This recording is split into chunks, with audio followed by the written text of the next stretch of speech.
after last week's video of a coach cutting off a black high school student's dreadlocks went viral. The family of the boy, Andrew Johnson, is criticizing the referee who made the call.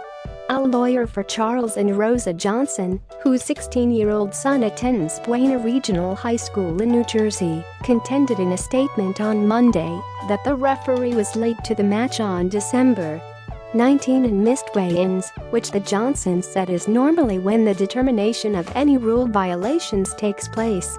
Get push notifications with news, features and more.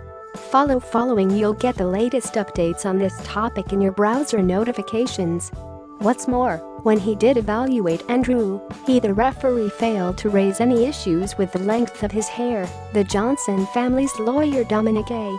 Spezialy said in the statement, which he released on their behalf. Andrew had wrestled the weekend before with the same hairstyle without issue, according to his family's statement, and he had asked to be allowed to push his hair back as he did the weekend prior, but the referee again refused because it wasn't in its natural state. The referee has reportedly been identified as Alan Maloney. Neither he nor Buena Regional High School officials immediately responded to people's request for comment on Wednesday. Andrew's hair covering was rejected just before his match last week. At that point, the referee gave the athlete 90 seconds to either cut his hair or forfeit his match.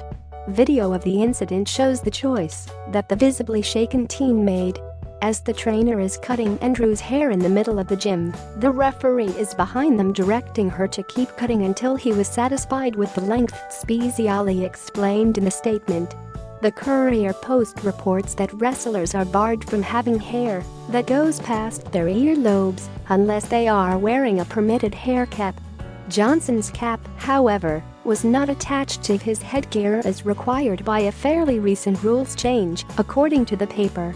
In a statement, the school superintendent said no school district staff member influenced the student into making this decision, the Courier-Post reports.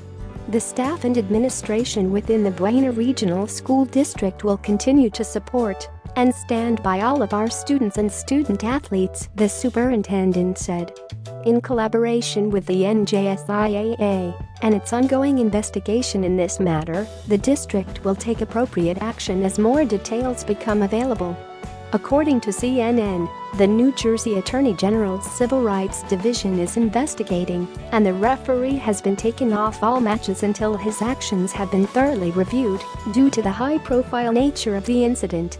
In the statement on Monday, Spezialy said the Johnsons are not cutting ties with the wrestling program and are supportive of Andrew's coaches and the team's athletic trainer. Andrew's younger brother, Nate, is also on the team and was required to wear a head covering that day too. The blame here rests primarily with the referee and those that permitted him to continue in that role despite clear evidence of what should be a disqualifying race-related transgression, Spezialy asserted, apparently referring to an incident 2 years ago in which Maloney, the referee, was accused of using a racial slur. As we move forward, we are comforted by both the strength of Andrew's character and the support he's received from the community, his parents said. We will do all that we can to make sure that no student-athlete is forced to endure what Andrew experienced. Multiple professional athletes of color praised Andrew's response to the incident. Jordan Burroughs, a four-time world champion and 2012 Olympic champion wrestler, wrote on Twitter, "I've been wrestling for 25 years, at every level, and I have never once seen a person required to cut their hair during a match. My opinion is that this was a combination of an abuse of power, racism, and just plain negligence." UFC fighter Aljamain Sterling echoed that, "The epitome of overdose on power. SMH. Glad the kid won the match after making such a sacrifice for whatever vendetta the ref had against him, the team, or other reasoning. That was not okay. Embarrassing."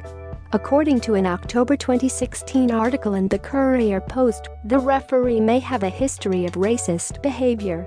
The Post reports that in March of that year, Maloney allegedly called a black referee, Preston Hamilton, the N-word during a small gathering of a group of officials. Maloney and Hamilton had worked together at the youth tournament earlier that day. Hamilton told the paper that Maloney poked him in the chest while saying the epithet, and, in response, Hamilton slammed him to the ground. Maloney told the outlet that, while he didn't remember the incident, there was alcohol present at the gathering. He agreed with witness accounts of his behavior. The New Jersey Wrestling Officials Association later ruled that it didn't have the authority to fire Maloney over what happened.